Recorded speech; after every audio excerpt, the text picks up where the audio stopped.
Good morning! And what's our ulam today? It's bulanglang with the flour of kalabasa. Kaya bilang magulo na naman ang buhay ko, lilipat na naman ako sa kabilang bahay. Dala-dala yung aking mga kagamitan. At yung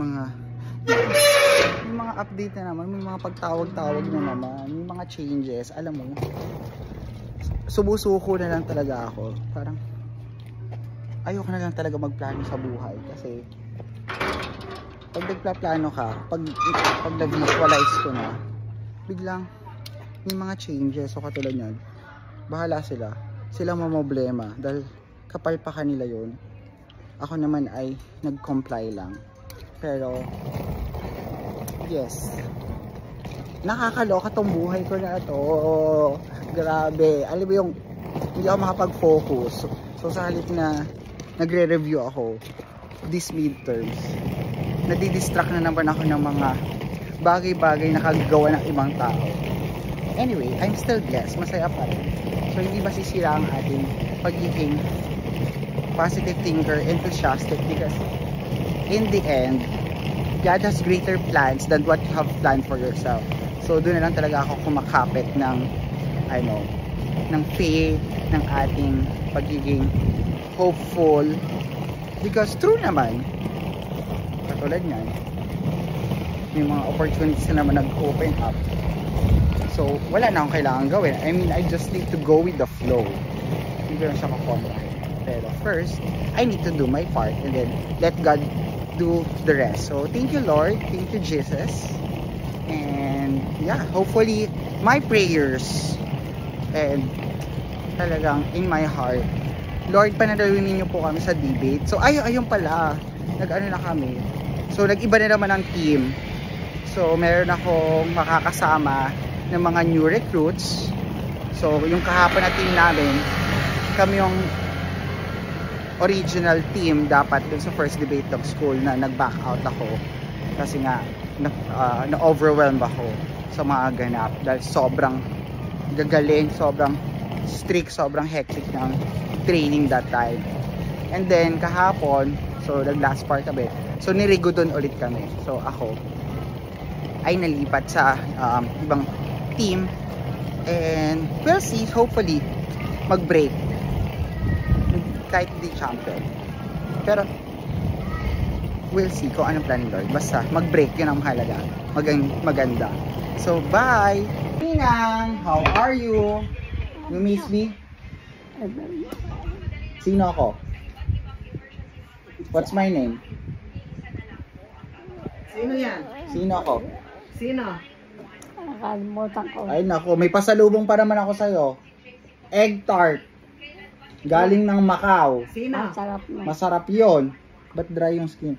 O di nang aalis na ako ha. Nag-hi lang ako sa'yo. I'm super busy. Sige na. Ayan. At may naghahantay Bye-bye. sa iyo. Bye-bye. Saka dapat tinatandaan mo yung pangalan ko. Sino ka? Ako si Maria Mercedes. Mercado. Mario Mercado. Anong pangalan ko? Mario Mercado. Oo. Artista ka na. Mark. Mark. Sino ko? Oh, sige na ba? Kukunin ko lang po yung gamit. Once again, 1 million naman ako ng pasalubong. And I already have my Manima S with me. And something naman for myself. At gusto ko ba ng red shot? Oh my gosh. Kailangan ka lang? Palaman sa tinapay. We're gonna have some chicken spread. So this could last me like 2 weeks worth of sandwiches. And walang kesong puti. Kesong puti for the sandwich. I'll just get mango green. So look at this. Ay, sorry. All the selection ng local products and delicacy here. And some breads. What's this? Donut. Hindi ko alam po. Ano pa bang kailangan ko? Pastillas, ayoko mabigat. Sampalok. Sampalok. Ay, yes. Kasi bibigyan ako ng sampalok. So, spicy sampalok. And then, sweet sampalok. pamain po. So, spicy. Yes. Papamigay natin sa mga friends and all. Next dinner. Maliit na bread or malaki bread? So, bread, locally made. Favorite is caramel bar. Yep. So, apat. Caramel bar.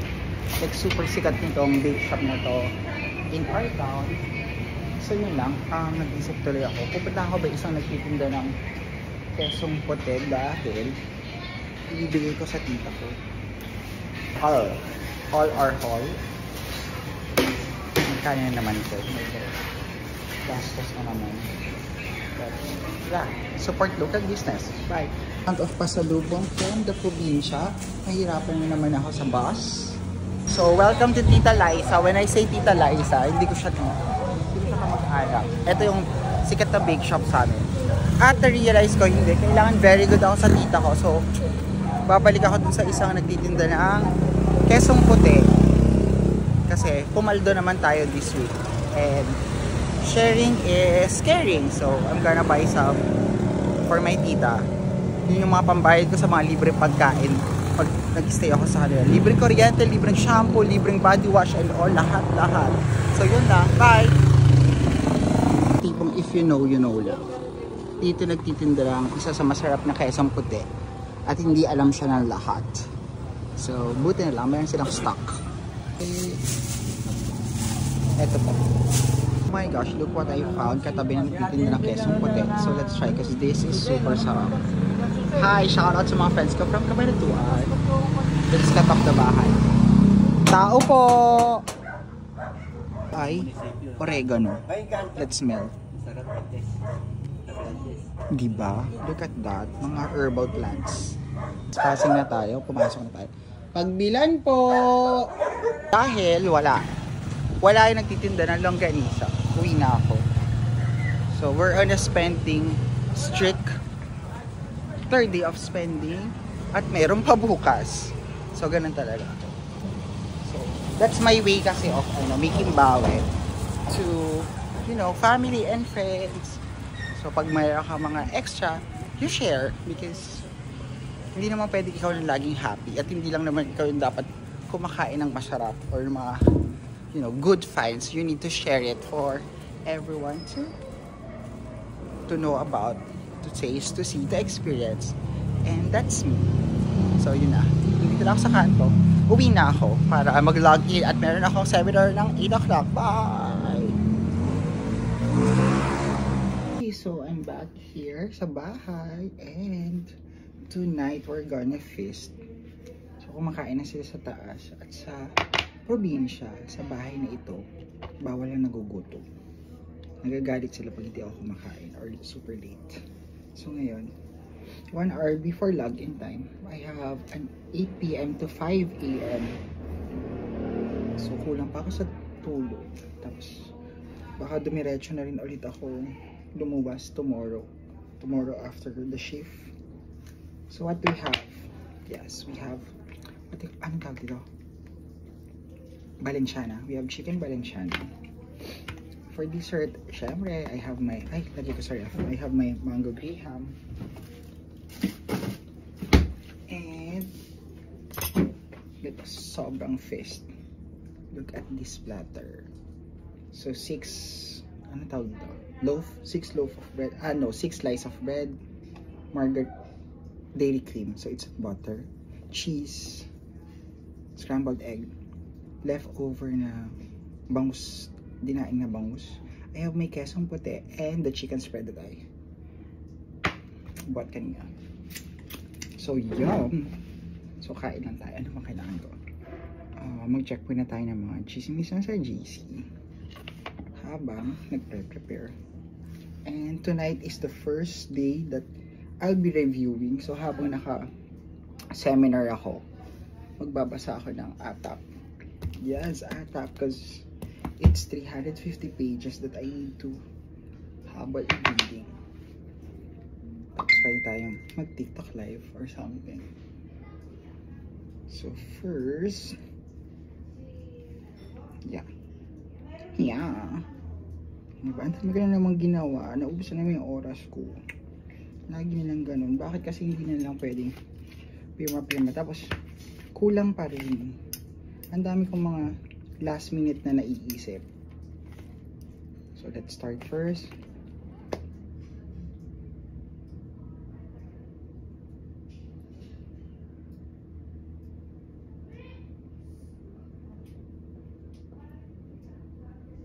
Amen. So, first bite for today. Pero, nag-breakfast naman ako kanina. Nag-rice ako kanina. So, carbs tayo today. Ilan sa kanila ay Sarap! Sabi. Sobrang malasa. Tapos nagluluto pa ng champorado sa taas. So, for breakfast later.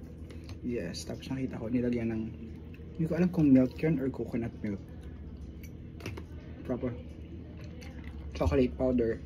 And then real chocolate. Ang sarap ng Balenciaga, OMG. Nagulo na sa GC. Ang daming ganap. Ang daming chismisan. So mag-focus muna. Ay, nasa salamin ko. Mag-focus muna ako dito. Bye! Okay, so ayan na. Kumain na tayo. Like, naubos ko na yung rice ng Valenciaga. Now, let's move towards our sandwich. So how do I make my sandwich? So, ang first layer natin ay sige, ito. Our chicken spread. So, dapat very ano tawag doon? Ayan, nabobobo na ako sa English. So, hindi conservative. So, antonyms. Very copious. Tama ba? Parang yung galante, hindi tinipid ang spread. So, like that. Overflowing. So, that's our first layer. Then, we'll put the cheese.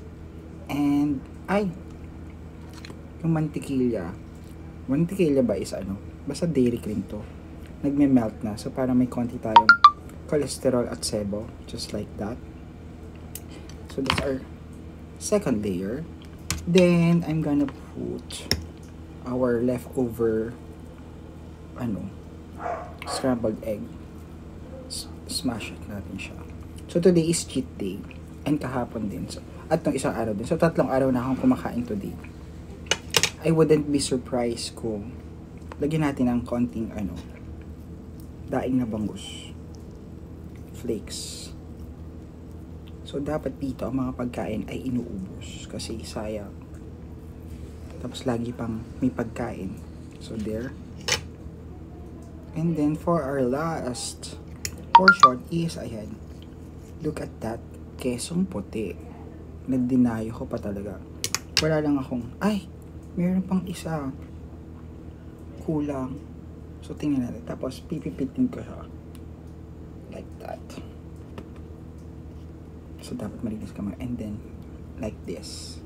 So, hindi ko siya na-toast. So, let's take our first bite.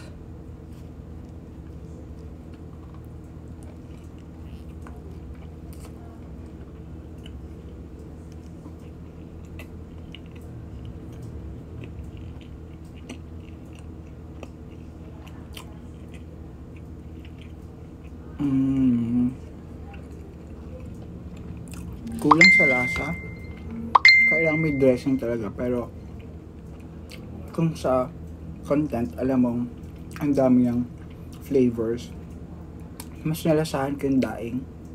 Tingnan natin sa ibang part. Nasaan ba kasi yung cheese? Nasa kabila. Ito. So, other bite.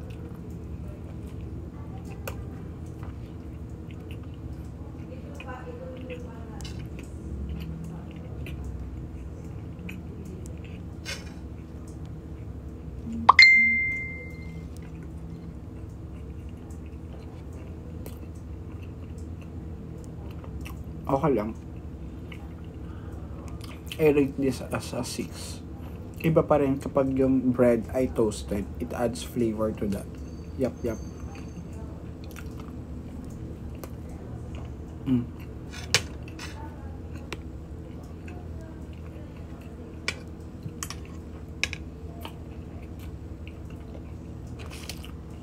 Pero ang pinakapanalo tonight ay Valenciaga.